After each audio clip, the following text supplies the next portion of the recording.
June is Pride month, so I thought I'd do a Pride build. Problem is, I didn't decide I was going to do a Pride build until the last day of May. However, it didn't take me long to decide what it was going to be. With all of the stupidity and the bigotry aimed at the Pride flag, I knew I had to build something with that on it. And as a modeller and child of the 80s, what better than a Dodge Charger with the Traitors flag on the top, take that off and put the Pride flag on there instead. As you can see, I am going a little bit off the piste here. It's definitely not the General Lee I'm working with. I'm crossing my cultural and pop cultural references. This is Dom's Charger from The Fast and the Furious. But this is going to get the Pride flag on it. Maybe I'm going to experiment a little bit with the airbrush and hopefully I can get it red rather than black. We shall see. This is a relatively simple build, more of an exercise in transfers and getting the airbrush out for, I think, the first time this year. So first things to do is dismantle the Charger. This is a Jada Toys build. They're quite good for screwing together rather than being riveted together, so taking it apart is going to be a lot simpler.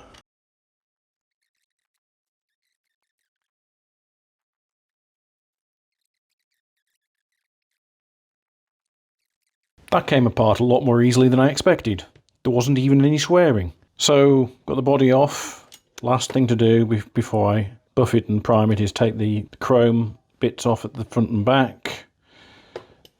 Then it'll get just keyed a little bit with some sandpaper, primed, and then hit with Citadel Colour Evil Sun's Scarlet.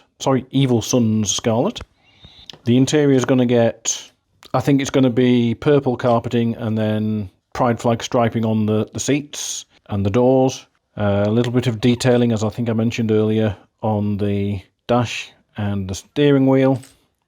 And a little bit on the blower. Probably nothing major. Probably just the a bit of black on there for the drive and a little bit of dark wash in it just to accentuate the details.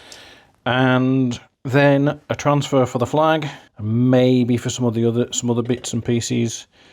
Don't know what colour I'm going to stick on, what number I'm going to stick on the doors, but we'll come to that sooner or later.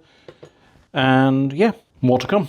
I put a new cartridge in the printer and I've printed off a lot of Pride flags and these little signs to go on the side on the door. It says Private Cashier, named after a trans man who fought on the Union side in the American Civil War.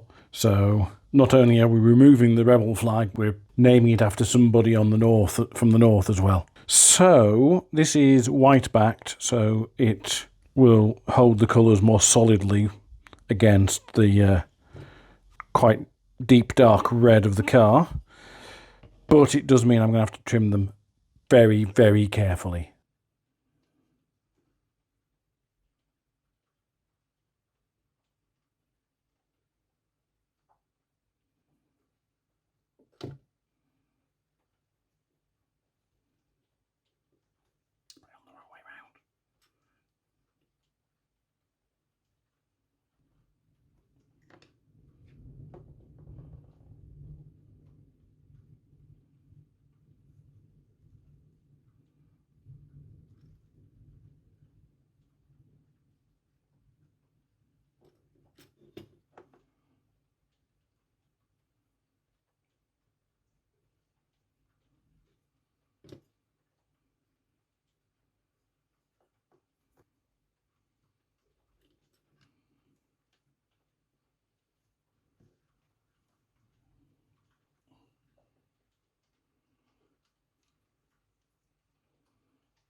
The private has had a coat of clear gloss to seal the transfers. And now, providing I haven't lost the screws, it's time to put them back together. You'll notice that the interior also got some of the Pride colours, particularly the door panels. No real rhyme or reason as to what went where or any of that.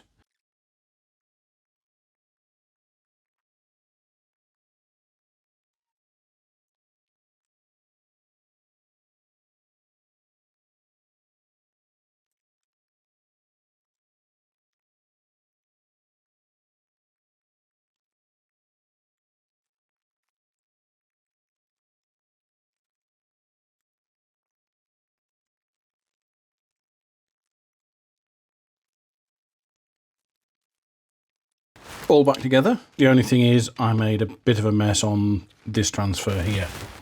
So I'm going to do a quick splatter of mud. Nothing technical, probably won't look that realistic, but I'm just going to hit the lower sides of each side, and possibly I'll just hit the underside as well with some wet mud, and then the rest of it will look unnaturally shiny compared to that, but it'll cover up that.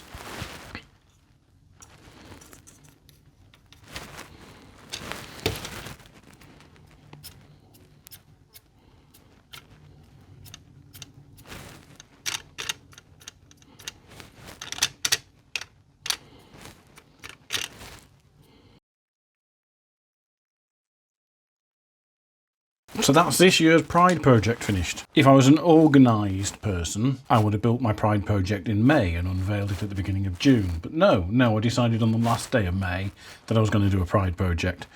And I didn't even have the car or the transfers or anything. So I had to order everything, wait for it to arrive, download these designs. I should put a link to them down below. Make up the private cashier sign on the side. Relearn a whole load of stuff about printing on decal paper. The big lesson, when it comes fresh off the printer, like this, if you put that in water, all that ink's going to run. So you need to hit it with clear coat of some form to keep the ink from running whilst you're doing it. I also, rather than my tradition of just dropping it in a bowl of water, I soaked a sponge and used that instead, so it didn't sink and was less likely to run then. So anyway, I'm going to let the mud dry and then we'll get some beauty shots.